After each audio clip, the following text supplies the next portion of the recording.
I dreamt it last night that my young love came in.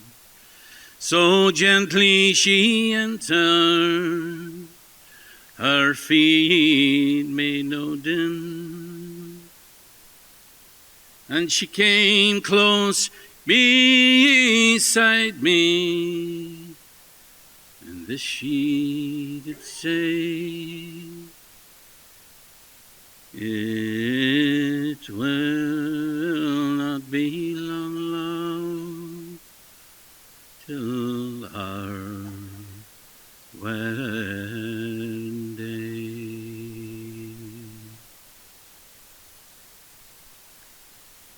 Many years ago, there was a shepherd, a man by the name of McSwain. And he worked to a farmer who kept 1,000 head of sheep. And so, as you might imagine, he was a busy man. And at lambing time in the spring, for 6 weeks and more, he barely slept. But this year, at the lambing, his wife gave birth to their third child, a little girl. The other 2 little girls had died in their cribs.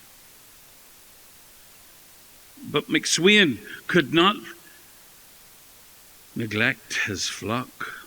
And so he asked a kindly neighbour woman to come in and look after his wife in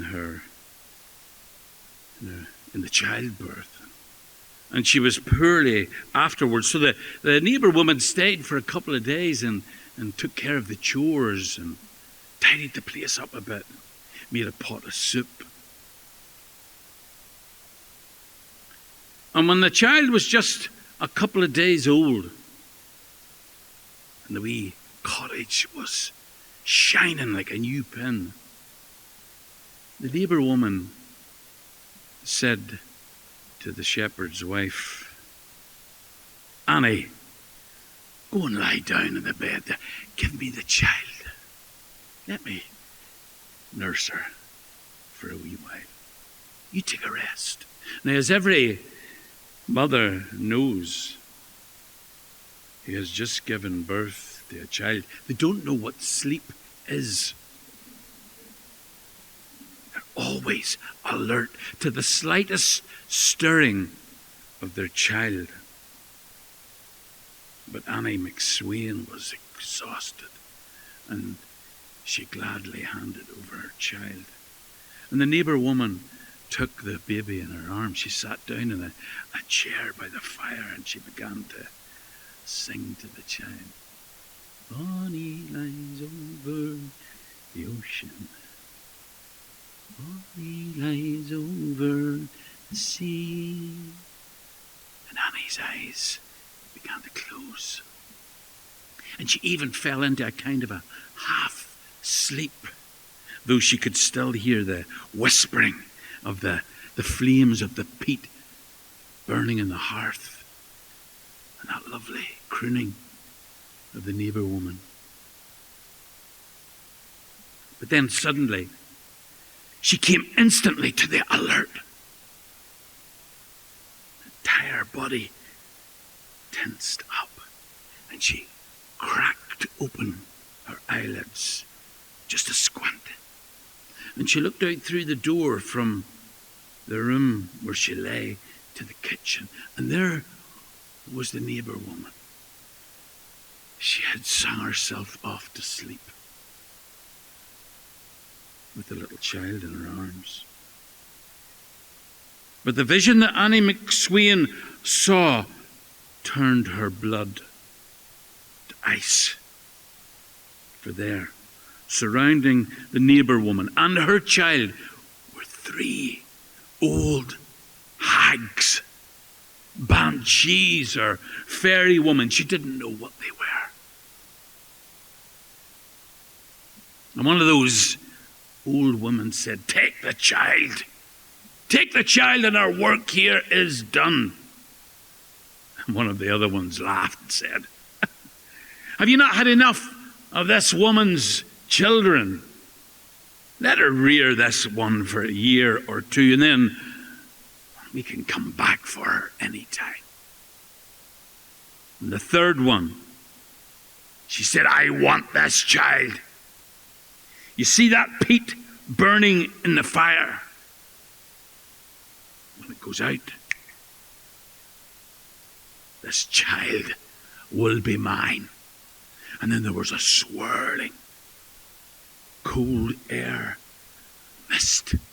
And those three old hags or banshees or witches or whatever they were disappeared. Annie was petrified with fear.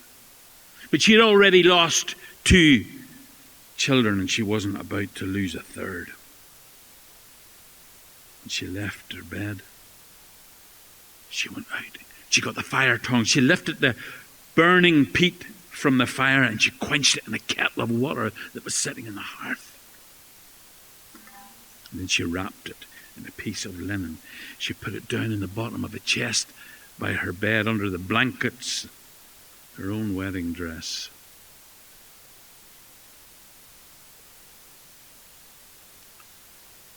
Well, she never told the neighbour woman what she had seen. She never even told her husband. And time passed. 18 years, in fact. And her daughter, that she had called Bridget, grew into the most beautiful young woman. And young men came from far and near to court her. And it wasn't too long after that that she was betrothed to be married. And it was the tradition in those far-off days that a young woman betrothed did not attend her place of worship on a Sunday for fear that she would meet her intended husband.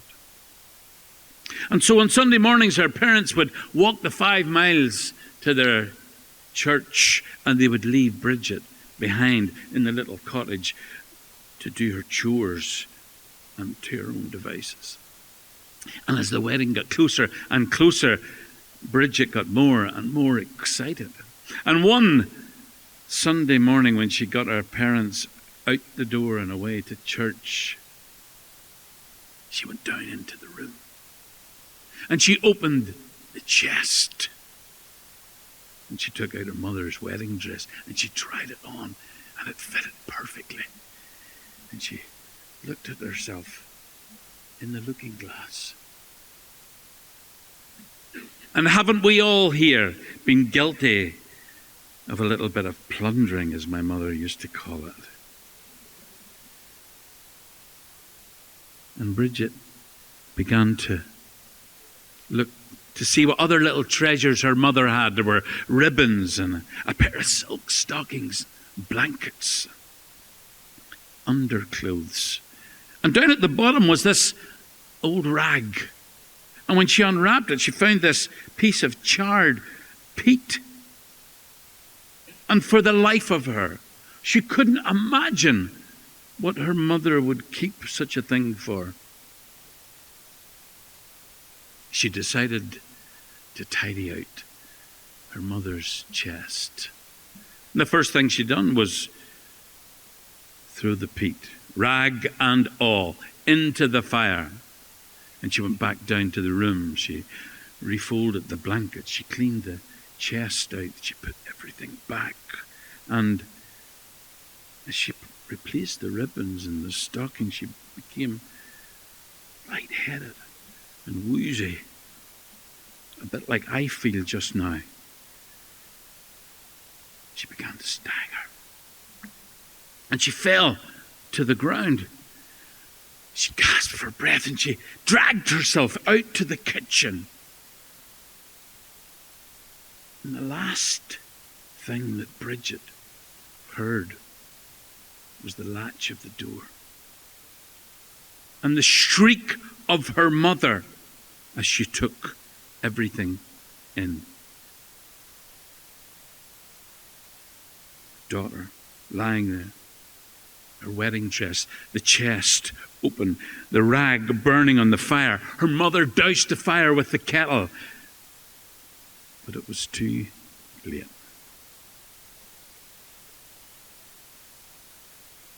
Young Bridget lay dead on the kitchen floor.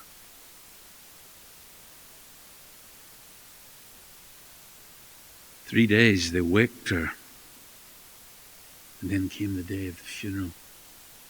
And for the first time, Annie McSweyn told the story to her husband and to the neighbour folk who came in to wake her daughter.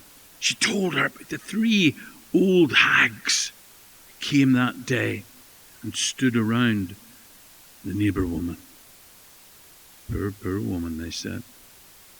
She's losing her mind with grief. I beg you, she says, believe me, please do not bury this thing. This is not my daughter. This is a lifeless changeling that the fairy folk have left. Please believe me. Poor woman. Her husband turned his back on her, and they buried those remains in the ground. And 3 months later, Annie McSweyn died herself of a broken heart, they say. And it was only then, when the neighbour folk gathered and they opened the ground, the family grave, to lay the remains of Annie McSweyn in that grave, that they discovered that Bridget, whom they had wrapped in a shroud, everyone was there and witnessed it. She was no longer in the grave.